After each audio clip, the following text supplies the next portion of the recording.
वो स्त्री जो मर के भी जिंदा थी। ये कहानी महेंद्र की है, जो एक उत्तर प्रदेश के गांव के रहने वाला है। सभी लोग उसे महेंद्र चाचा के नाम से पुकारते हैं। सितंबर का महीना था। काली अंधेरी रात थी। धीरे धीरे से हवा की ठंडी लहरें आ रही थी। आकाश में बिजली की चमक रही थी। महेंद्र चाचा अपने घर से दूर अपने खेत में घाट पर सो रहे थे। उनका खेत गांव के तालाब के पास था। बारिश के कारण पूरा तालाब भर गया था। खेत में घास भी ज़्यादा हो गई थी। उनके कारण अंधेरे में ये सब ज़्यादा डरावना लग रहा था। उस तालाब के किनारे आम के 6-7 बड़े बड़े पेड़ थे। आम के पेड़ डालियों की आवाज़ भी काफ़ी डरावना थी। अचानक खेत में बंधी हुई भैंसें भी चिल्ला रही थी। महेंद्र चाचा को पता ही नहीं चल रहा था कि आखिर ये भैंसें ऐसा क्यों कर रही हैं। उन्हें लगा कि ये शायद आवाज़ ठंड के वजह से कर रही हैं। कारण इसलिए महेंद्र चाचा ने खेत पर सूखी लकड़ियाँ जलाने के लिए उन्हें एक साथ लकड़ियों को इकट्ठा करके जलाया। और उस उजाले में महेंद्र चाचा की नज़र उनके खाट पर पड़ी। उन्होंने देखा कि एक स्त्री उनकी खाट पर बैठी है। ये देखकर उसका शरीर डर के मारे कांपने लगा। उस वक्त आकाश में बिजली भी तेज झटका हुआ। वो जो महेंद्र चाचा बहुत बहादुर थे, लेकिन आज उन्हें भी थोड़ा डर लग रहा था।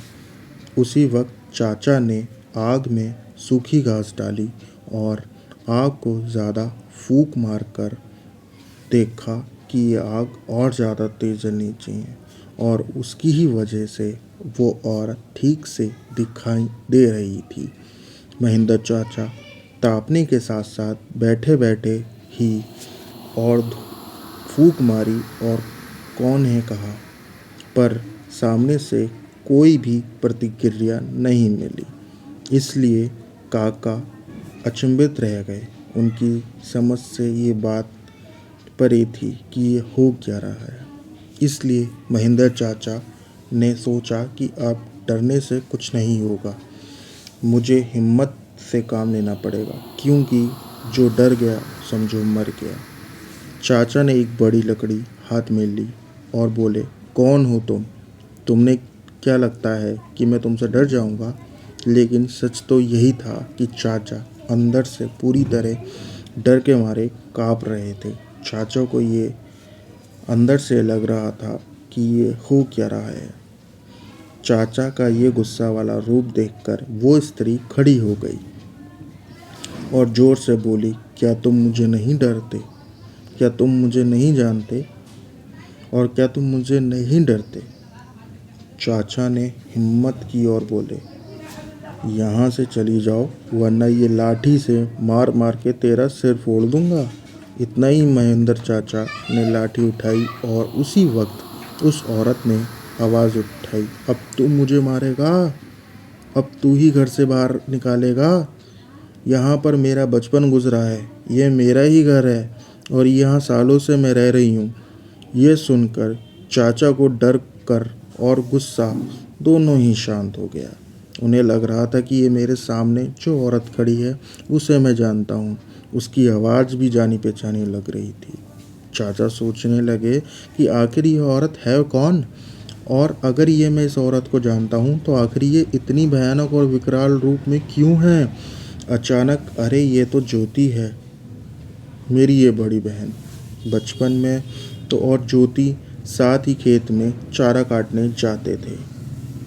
चाचा अंदर ही अंदर ये सोच रहे थे कि ये सामने जो बैठी है ये ज्योति कैसे है।